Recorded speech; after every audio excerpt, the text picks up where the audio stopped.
खड़े खड़े लघु शंका कर रहे हैं। मुंह में बीड़ी ऐसे, वही जनेन्द्री को छुआ ऐसे कर, ना हाथ धोना, ना आचमन करना, ना पैर धोना, बिल्कुल पशुता का आचरण। और एक रंग चढ़ा है नए समय में, जूता मोजा पहनकर भोजन पा रहे।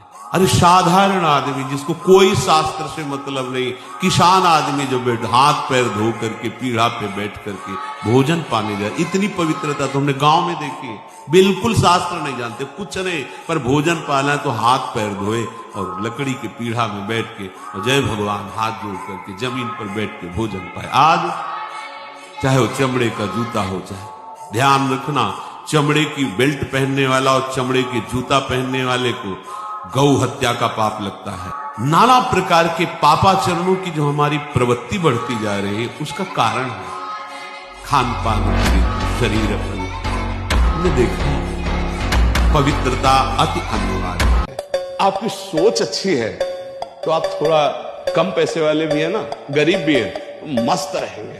सोच सही नहीं है तो चाहे आपके पास अरबों रुपया हो, आपका जीवन नरक जैसा रहेगा, क्योंकि आपकी सोच अशांति, कलह, नाना प्रकार की वासनाओं में, खेल में फंसाकर आपको नष्ट कर देंगे। तो बच्चा डिप्रेशन क्यों, दिमाग में भार क्यों? क्योंकि वो अहंकारी अज्ञानी जीव भगवान से परिचय नहीं प्राप्त किया, अध्यात्म को नहीं जाना, इसलिए दुखी हो रहे हैं। बोलो चिंतन की क्या परेशानी है? विषयों का जो चिंतन है, देखना चाहते हो, मलमूत्र के भांड नहीं, क्या भोग रहे हो? पूरा जीवन हो गया, क्या तुम हाथ में ले पाए? क्या है सुख? अपनी पाणी ग्रहण की हुई पत्नी के सिवा अन्य सब में भगवती की भावना करो। अगर दूसरी माताओं बहनों को काम दृष्टि से देखोगे, नष्ट हो जाओगे। हमारी बात मान लो, सुखी हो जाओगे। नहीं तो मन है, नेत्र इंद्रिय है, रसेंद्रिय है, जनेन्द्रिय है, यही तो फंसाए, पूरे जीवन नष्ट कर दिए। खूब राधा राधा जपो और किसी भी माता बहन की तरफ गंदी दृष्टि से मत देखो, ये सब में भगवान विराजमान है। मृत्यु से इसलिए डर लगता है कि आपको मरने के बाद ठिकाना निश्चित नहीं है। मृत्यु कोई बहुत भयावह वस्तु है। अरे दो प्रेमी एक चुटकी, मतलब जरा में अपने को नष्ट कर देते हैं, जरा से प्यार में नष्ट कर देते। हम बड़ा प्यार कर रहे हैं प्रियालाल, फिर हमें मृत्यु को डर लगे, मतलब अभी प्यार हुआ नहीं प्रियालाल से, नहीं प्रियालाल से अपना को मुझे मृत्यु क्या है, जाना तो है ही एक दिन। कब कहाँ काल हमें रौंद दे कुछ पता नहीं, इसलिए हर समय सावधान रहो। राधा राधा राधा। संसार की हर समस्या का समाधान, संसार के हर सुखों की प्राप्ति के लिए आपके पास पावर चाहिए, पावर। और वो पावर है भगवान का नाम। नाम से बढ़कर कोई पावर नहीं। राधा राधा रटना कोई खिलवाड़ समझ रहे हो? रट के तो देखो, अगर आनंद की धारा में न डूब जाओ तो कहला बिना भजन के कहीं किसी को कभी भी शांति, कहीं भी लाभ नहीं मिल सकता, ये पक्का समझ। पिता ने कभी पादुका जीवन में नहीं पहनी और किसान थे, बैल की तरह मेहनत करते, हल जोतते, नंगे पैर, भोजन आया रूखा सूखा उसे पाते और हर समय नाम जप करते हुए, और कभी बनियाइन कुर्ता नहीं पहना, एक नीचे अचला एक ऊपर अचला मार्किन का, भीषण सर्दी में कभी स्वेटर कभी बनियाइन कर, ऐसे महान तपस्वी ब्रह्म ऋषि। और शाम के जब पूरा परिवार बैठता तब भागवत की चर्चा होती, सब भागवत सुनते, अपनी अपनी सैया में जाओ, 4 बजे फिर उठ के फिर शुरू भगवत कीर्तन, भगवान नाम, शंखत ध्वनि, आरती, पूजा। माताजी हर समय एक दुखंडा का मकान था, 2 खंड का, ऊपर वाले खंड में राधा कृष्ण की मूर्ति सामने रखे, वो जपय में बैठी रहती हर समय। तब प्रेमानंद जन्मा उनके घर में। ऐसी पढ़ाई क्या, ऐसी उन्नति क्या जिसमें हमारा ही सर्वनाश हो जाए। जो बच्चे हैं या बच्चियां अभी ज्ञान ही नहीं है कि हमारा जीवन क्या है, वो शराब पिए, ड्रग्स लें, हुक्का पिए, बॉयफ्रेंड गर्लफ्रेंड बेविचार करें, खुलम खुल्ला हमारा जीवन हम जैसे चाहे तैसे व्यतीत करें। ऐसे लोग तो दर्शन और संभाषण के भी योग्य नहीं, फिर हमारे आसन पे बैठ जाएं, हमारा संग करे तो हम कदापि स्वीकार नहीं कर सकते। हमें त्यागना ही है, दूसरा कोई शब्द नहीं। गंदे संग का त्याग करें, किसी भी तरह से स्वीकृत नहीं। सबसे बड़ा शत्रु है हमारा जो हमें गंदे आचरणों की तरफ प्रेरित करें। गलत आचरण नहीं करना हमारी यही सबसे बड़ी उन्नति है कि हम अपने आप को बचा लें। शराब मत पियो, नशा कोई मत करो, धर्म से रहो, जब तक ब्याह न हो ब्रह्मचर्य से रहो। वही हमारा मित्र है जो हमें अच्छे मार्ग पे चलाए। मुझे ऐसे मित्रों का संग नहीं करना चाहिए, वो परम शत्रु है, छुपे हुए माया ने मित्र भाव करके हमारे पास भेजा है, हमें बचना चाहिए। अगर हमारा कर्म हमको दंड देना तो अभी भूत बन के लग जाएगा, अब झाड़ फूको, न जाना क्या क्या सब करते घूमो, कर्म बिगड़ गया, रोग बन गया। बोले लीवर खराब, किडनी खराब, ये अब पूरे जीवन भर भोगो। कर्म ही तो है, सब खेल कर्म का है। ना कोई हमें दुख से दे सकता है, ना कोई सुख दे सकता है। हमारे कर्म ही हमको दुख दे रहे हैं, जो कर्म है वो सुख भुगता रहे हैं। तो इस दुख सुख से, ये यहाँ का सुख भी दुख रूप ही है। मानते इसलिए नहीं कि अज्ञानी हो, बिना बाप के तुम थोड़ी पैदा हो गए, पिता तो है ही ना। अच्छा, तुम्हारे ना मानने से ऐसा तो नहीं, हम नहीं मानते कि हमारा कोई बाप है, तो तुम्हारी बात मानने थोड़ी होगी। कृति है तो कोई रचने वाला है, कृति माने रचना, इसे प्रकृति कहते हैं। तो बोले सब प्रकृति से, तो प्रकृति एक रचना है, सृष्टि भगवान की एक रचना है, तो इसको रचने वाला भी कोई है। कोई भी रोग ऐसा नहीं है जिसकी सामर्थ्य कृष्ण नाम में दूर करने की। जितने भी रोग हैं सब प्रभु श्री कृष्ण के द्वारा प्रकट किए हुए भगवान के द्वारा, और सब रोगों का समन करने के लिए इनका नाम है। ये जो नाम है प्रभु के, इनमें इतनी सामर्थ्य की औषधियों में नहीं। ये जितने बुखार है ना, ये ऐसे कोई नहीं कि अपने आप हो गए, ये सब छोड़े जाते हैं। यमपुरी में जितने भी रोग हैं ये सब बंधे हुए हैं। मन 5 ज्ञानेंद्रियों के साथ विषय भोगों की तृष्णा में ये भटकता ही रहता है। शब्द, स्पर्श, रूप, रस, गंध, ये प्रकृति के भोगने में मन को बहुत अच्छा लगता है, लेकिन कहीं उसको तृप्ति नहीं मिलती, इसलिए भटकता रहता है। इन्हीं बंधन से मुक्त होना है। तुम थोड़ी खाते हो, रसेंद्री उसका स्वाद लेती है, और तुम रसेंद्री से बहुत अलग हो। तुम सच्चिदानंद स्वरूप हो। सुख बुद्धि से बंदर जब मटकी में छुहारे थे तो दोनों हाथ ऐसे डाल दिए, अब कस के छुहारा लोभ से पकड़ लिया, अब मटकी उसको पकड़े है, ऐसा उसको भ्रम हो गया।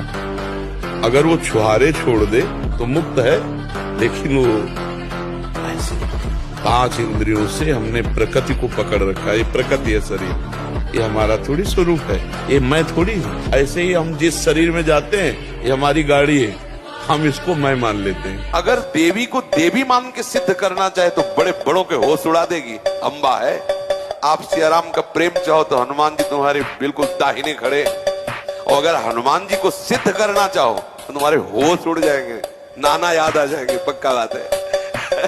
देवी को वात्सल्य भाव से पुकारा जाए, क्योंकि जगदम्बा है ना, निश्चित। हमने ऐसे एक नहीं सैकड़ों बार इससे देखा है, माँ बिल्कुल साक्षात विराजमान है, और एकदम बिगड़ी बात को 1 मिनट में। जब गंदे मार्ग में हमारा पैर फिसल गया तो सब कुछ हो सकता है। मत बताओ, इससे फर्स्ट मैथिली में नहीं किया है, उसके अलावा भी सब हम सब जानते हैं। बच्चा तुम रहने दो, बताने की जरूरत नहीं, तुम चिंता मत करो। एक बार तुम स्वस्थ हो, सब ठीक हो जाएगा। जब हम कह रहे हैं हमारी बात मान लो, तो तुम मान ही नहीं रहे यार। हमारी बात कोई दंड नहीं, आप सुधार करो। तुम बात तो मान लो, थोड़ा शासन की जरूरत है, थोड़ा प्यार की जरूरत है, क्योंकि शासन के बिना नहीं सुधरेगा। शासन और प्यार दोनों ऐसे हैं जो किसी को भी सुधार सकते हैं। जो पुरुष पराई स्त्री के साथ व्यभिचार करता है, उसके लिए वैसी स्त्री की रचना होती है, और आग जैसी तपती होती है। बहुत काल तक उसको उसमें आलिंगन कराया जाता है, जलता रहता है, चीखता रहता है। जो पुरुष इस लोक में कामासक्त होकर पशुओं के साथ व्यभिचार करता है, मरने के बाद उसे यमदूत वज्र कांटक सालमली नरक में गिराते हैं और मांस खाते हैं। तो वहां भयंकर यमराज के दूत उसी का मांस काट काट के उसको खवाते हैं, उसी का मांस उसको नोचते हैं मांस, और उसको पवाते। ले आप सोचते हैं कि हमें भजन करने की क्या जरूरत है, सत्संग सुनने की क्या जरूरत है, नियम संयम धारण करने की क्या जरूरत है? इसलिए जरूरत है कि तुम्हारी ऐसी दुर्गति ना हो। तुम समझते केवल पशुओं की तरह कमा लो, खा लो, मनमानी आचरण कर लो, कोई देखता तो है नहीं। भूल मत करो। बड़े बड़े महापुरुषों ने जो निश्चय किया है, ये उनके अनुभव के विषय लगता है। पहली बात तो घबराओ मत। ये जो हमारा रोना धोना शुरू हो जाता है, ये सबसे बड़ी हानि है। शत्रु पक्ष के लिए तुम इतने कमजोर हो गए हो। अरे भाई ऐसा नहीं, हम भगवान के बच्चे हैं यार। मतलब ऐसा क्या, वो भगवान की शक्ति से शक्तिमान होकर त्रिभुवन में झंडा फहरा रहा है, और हम भगवान के बच्चे होकर रो रहे हैं यार। कैसे? मतलब हम भगवान को अपना नहीं माने, इसीलिए सच्ची बात है। जिस दिन आप अपने गुरु के हो जाओगे, भगवान के हो जाओगे, तो आपके अंदर एक तेज आ जाएगा, एक शक्ति आ जाएगी, सबसे लड़ने की सामर्थ्य आ जाएगी। साधु अकेला होता है, पूरा संसार एक तरफ होता है। सच्ची बात वाले में जो सत्य मार्ग के साधु है, अकेला होता है। हर संसार का व्यक्ति, वस्तु, स्थान उसको परास्त करने के लिए होता है, और वो अपने चिंतन को सबसे समेट कर एकमात्र भगवान में लगाता है। तभी जयति जयति जग उच्चरे, तभी उसको नमस्कार करते, उसे प्रणाम करते हैं। तो वो तुम भी बन सकते हो। गृहस्थ में होते हुए भी वैसे बना जा सकता है। इसलिए हमारी प्रार्थना है, पहले तो आप रोइए मत, किसी भी पीड़ा में रोइए। रोना है तो प्रभु के प्यार में रोइए, बस। ये आंसू केवल प्रभु के प्यार के लिए नहीं, हर परिस्थिति को सहने के लिए तैयार रहो। भगवान के जन हो, ऐसे छोटी मोटी बात आई रो दिया बच्चों की तरह नहीं। 100 बार गिरेंगे फिर भी हम चढ़ाई करेंगे इस पर। इसका अभ्यास है हमको नष्ट करने का। तो आज से हम प्रण लेते हैं कि तू हमें कितनी बार गिराएगा। अविनाशी का बच्चा हूं, अविनाशी ही हूं। शरीर बदलते रहेंगे लेकिन हम तेरे को देख लेंगे एक दिन तुम जीत जाओगे। ऐसे पाखंडियों से बचो, ऐसे दंभियों से बचो जो भगवान के नाम की, भगवान के श्री विग्रह की, भगवान की रूप लीला की अवहेलना करते। कुछ नहीं, छाती की बात कहते। इसी नाम के बल से हर प्रश्न का उत्तर है। इसी के नाम के बल से दोनों किडनी फेल है। और दहाड़ रहा हूं, ये रोटी रोटी कहने से पेट भर जाएगा, राम राम कहने से ऐसा पेट भरेगा कि जन्म जन्म की जो पेट में जाने का अभ्यास वो बंद हो जाएगा। जितने सिद्ध हुए आज तक नाम से हुए, हम भगवान से भी बढ़कर भगवान के नाम को मानते और उसी पे जीवित हैं, उसी से हम दहाड़ रहे हैं, उसी के बल हम हैं। हम केवल ऐसे केवल खाई हुई बात कर रहे हैं, केवल प्रवचन की बात नहीं कर रहे। लाखों लोगों का परिवर्तन हो रहा है केवल राधा नाम। यदि हम ब्रह्म है तो हमारी शक्तियां कहाँ हैं? तो ब्रह्म की शक्ति है वो उत्पत्ति करना, विनाश करना, पालन करना, नाना प्रकार की उसकी शक्तियां हैं। आप अपनी शक्तियों को भूल चुके हैं, अपने स्वरूप को भूल चुके हैं। माया विकार रहित होकर आनंद समुद्र में डूबेंगे। भगवान और भगवान के भक्त में अभेद स्वरूप हो जाता है। जिसको शक्ति का जागरण हो जाता, प्रदर्शन थोड़ी होता है कि जब मैं था तब हरि नहीं, अब हरि है मैं। अभी हम सोए हुए स्वप्न में हैं। सच्ची बात है, जब जग जाओगे ना तो हम और तुम दो नहीं रहेंगे। मन को प्रभु में लगाए बिना दुख से नहीं बच सकते। दुख सहते हैं क्योंकि शरीर आसक्त है। अब राधा राधा राधा रहते रहो, उनकी कृपा से एक दिन ये अनुभव हो जाएगा कि आप शरीर नहीं। अगर यही मन हमारा श्री कृष्ण में लग जाए, प्रभु में लग जाए, तो बड़े से बड़ा दुख परास्त नहीं कर सकता। तुम हमें गाली दोगे, हम तुम्हारा मंगल मनाएंगे। तुम हमारा अनिष्ट करोगे, हम तुम्हें सुखी करेंगे। इतना सा अगर समझ रखोगी तो हृदय शीतल हो जाएगा। कुछ मंगल होने वाला है, कुछ आनंद होने वाला है। मुझे सावधान रहना चाहिए, मेरे अशुभों का नाश हो रहा है। भगवान मंगल करने के लिए अध्यात्म, और इसी से सहा जा सकता है। पूरे जीवन में भ्रमण करते रहे, हमारे प्रारब्ध को भुगाने के लिए भले कुछ कोई, अन्यथा किसी की ताकत नहीं। ऐसे बैठे थे सैनपुर है गंगा के, सैकड़ों सांपों, सैकड़ों वर्ष पुरानी तपोभूमि, ऐसे मतलब 90 बीघा 100 बीघा का तो केवल बगीचा है। और इसके बाद ऐसी भूमि, पुराने सांप ऐसे जैसे से बैठे से बगल से निकला, देखा उसकी आवाज निकलती है। इनको बड़े सांप होते ना, उनकी श्वास की आवाज, तो ऐसे देखा सांप, तुरंत निश्चय अगर इसे काटना है तो तुम कहीं भाग के जाओ, काट लेगा। नहीं काटना तो चुपचाप बैठे रहो, मंत्र जप करो। सुख की लालसा से इतना परास्त हो जाते हैं कि जो नहीं करना चाहिए वो कर बैठते हैं, और जो करना चाहिए वो नहीं कर पाते। इसकी पूर्ति के लिए हमें बल चाहिए, अध्यात्म बल। और अध्यात्म बल मिलता है नाम जप से। जितना अधिक नाम जप करेंगे उतना ही आपके अंदर ये बल आएगा कि जो नहीं करना है वो नहीं करना है। अधिक से अधिक यदि हम नाम जप करें, पवित्र भोजन पावे और सत्संग सुनते रहे, तो हमारा निश्चित दीर्घ काल तक, लंबे समय तक ये अभ्यास करें तो हमारा एक समय ऐसा आएगा कि हम परम पवित्र विचार वाले हो जाएंगे। और हम छोटे छोटे सुखों के प्रलोभन में जो हम अपने मार्ग से गिर जाते हैं वो हम गिरेंगे। अगर हम 24 मिनट का नियम बना लें नाम जप का, और हम ये विचार करें कि ये मेरे जीवन को सुख प्रदान करने वाला है, तो हमारा 24 मिनट या 24 घंटे का नियम बन जाएगा। जब हम गंदे भोगों का त्याग करते, गंदे विचार का त्याग करते, तो हृदय में परमानंद शांति का खुद अनुभव होता है। भोजन पर साधक ध्यान दे, नहीं तो आनंद का जो विषय, मन की प्रसन्नता है, वो आप नहीं धारण कर पाएंगे। पेट बढ़ता चला जा रहा है, मांस पेशियां बढ़ती चली जा रही, कब्ज बढ़ती चली जा रही है, और जिह्वा खाते खाते बूढ़ी होने जा रही, फिर भी और खाओ और खाओ।